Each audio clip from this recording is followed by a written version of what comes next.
Let's turn away from equities now because, as we well know, Australians' love of property knows no bounds. 1 in 3 property markets across the country now have a median value of more than $1 million. That's according to latest research from Cotality. And if you think about it, just 5 years ago, which is not very long at all, only 14% of Australian suburbs were members of the so-called $1 million club. Now membership has increased by 143%.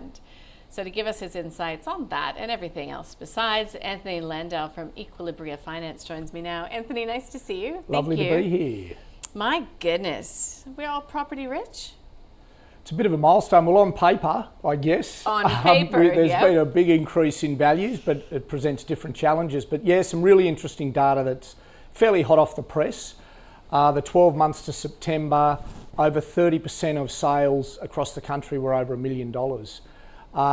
The main uplift was in Brisbane. 38 new suburbs are now recording that median price of over $1 million. In Sydney, 36% of suburbs. In Sydney, the research found over 70% of house and units went for over $1 million, which is making Sydney a really prohibitive market. You touched on it, but 5 years ago, about 15% of markets were in that $1 million club, which I guess was a little bit more prestigious. That's grown by 143%. Put a dollar value on that, the median house price over the 5 years has grown $720,000 nationally. It just makes you wonder how far it can go, correct? Yeah, the other thing we're approaching is property. The total value of Australian property is now $11.8 trillion. Over 12 months, that's grown $643 billion. So as an asset class, say compared to superannuation, which is under $400 billion, it's massive in terms of, under $4 billion, a massive asset class. It's 55.5% of Australia's wealth is tied up in property, and it's growing. What could go wrong?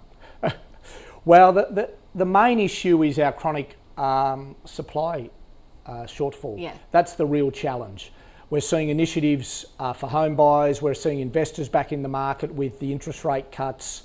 We're seeing investors with equity. A lot of the uplift in demand at the moment is coming from investors. A lot of home buyers in the market. There's a lot of fear of missing out. And so last 3 months to September, the housing market grew 2.2%. That's the biggest growth since May 2024. So the market is gaining momentum, and listings are up a little bit, but they're down 15% on last year. So the big issue that's not being addressed is our supply shortage. Yeah, we're not going to solve this right now, Anthony. We're not going to solve it right now. We keep banging on about it. We hope people are listening. But when you are, I mean, this isn't anecdotal. Like, you see this coming across your desk every day. Investor demand is rising, even with the median price of housing rising by that much? Investor demand is rising on two fronts. A lot of investors sat out of the markets with the interest rates going up. Some investors were selling. The cost to hold the property was prohibitive. 3 interest rate cuts. Investors are coming back in. Obviously, the cost to get into the market is lower. The other thing we're seeing with investors is, with this strong growth, a lot of investors have equity and cash flow. So we're seeing a lot of investors coming into the market on the back of the interest rate cuts. They're also competing now in a pool on that probably lower 30% of housing that maybe your first home buyers are trying to get on. Investors are obviously looking for those areas where they're seeing there's going to be growth in the future. They might be deemed more affordable sort of areas. They're trying to capture those markets, similar markets to a lot of first home buyers, which is pushing the price up in those lower quartiles. But yeah, investors absolutely have been coming in. Their credit flows are back up around 34-35% of total credit flows. They got down to around 29-30% during that period of higher rates. So we're seeing a lot of investment activity. They've also captured this, I guess, $1 million club. They've also captured this growth. Investors have created a lot of equity over the last 4 or 5 years if they've managed to hold their properties. So where else at Equilibria Finance are you seeing a lot of action come through the doors? Yeah, we're seeing a lot of first home buyers, obviously, on the back of those grants. They're trying to get their approvals in place. They're trying to get their finance arranged to enter the market. They're still not actively buying as much as, say, the investors or the upgraders. We're seeing a flood of them come in actually purchasing at the moment. First home buyers are getting organised. They're looking to see if they're eligible for the first home buyer, the home guarantee scheme. We've seen an uplift in inquiry over the last 3 or 4 months of about 30% on this time last year. So the market is incredibly active. Last weekend alone, we've had a lot of people actually buying. They're out there actively buying now rather than just seeing what they can do. But it's pretty spread across investors and home buyers. We're also seeing on the commercial side a lot of businesses out there looking at cash flow requirements. We're looking at trade finance transactions for solar schemes, for example, bringing batteries in, trying to get stuff installed before the end of the year. And we're seeing some working capital stuff with businesses looking to grow. Yeah, okay. So, just you've got your fingers in many pies there at Many Equilibria. pies. Now, you sort of answered it in that regard, but I was going to ask, what is your anticipation between now and the end of the year? I mean, we're end October. So realistically in Australia, we've got November and a little bit of December.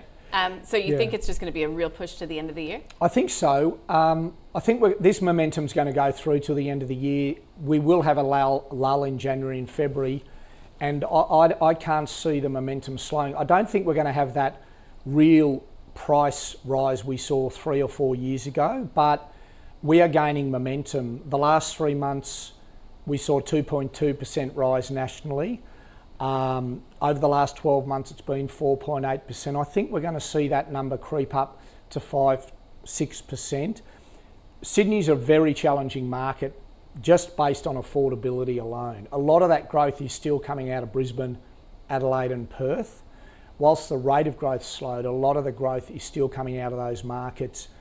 But Sydney is also gaining momentum. Darwin, funnily enough, has been the strongest growing market. That's deemed affordable. There's a lot of investor behaviour up in Darwin as well. Melbourne's coming back a little bit as well. Melbourne had negative growth for about 12 or 18 months. The capital city's coming back. A lot of investors are seeing that as an opportunity. The regional areas in Victoria are still in hibernation a little bit. It's a fascinating and far from uniform market. Thanks for getting us across it all. One last question though. So I know that the RBA and Michelle Bullock, the governor, has been very clear about the fact that it does not control housing prices, recognizing the fact that interest rates do spur this kind of activity, but that's not its mandate. It's very much calling for supply side solutions to this housing affordability problem. But whilst not everybody's expecting to see an interest rate cut come November, if we do see another cut, will it just be off the charts demand? It will drive further demand, absolutely. I mean, the upcoming CPI data is going to be very interesting. The monthly data we saw recently, one of the main drivers of inflation was housing market. Another interest rate cut would only add to that, fuel to that fire. Personally, I don't think we will see a rate cut on Melbourne Cup Day. I think they're going to take a cautionary view.